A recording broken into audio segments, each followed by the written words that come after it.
Qizilqal'ada go'shtin mondan همونجا ماشین نوی خشقی موندگی بود. من اون از دو تا پهلوان شکست دادم. یکتاش از جمهوری ازبکستان بود. همون فروختم با مبلغ همون پدر مادرم با خانه خدا به حج روان کردم. از همه برای من خوشبختی همون میباشد. پسرم یک ماشین خواهی گرفت، او را فروخت. گفت آچه جان پدر مادر هر در خانه خدا روی میکنم. خیلی خرسند شدیم.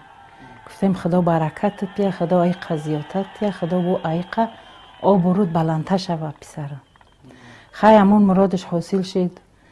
هر پدر مادر هر در خانه خدا چیکار روی کرد. البته برای من خیلی خرسندی میباشد که دعای پدر مادر گرفتم. پدر مادر همه خیشتبوق از من راضی میباشند. این برای آدم خیلی خوب است که دعای پدر مادر بگیرد.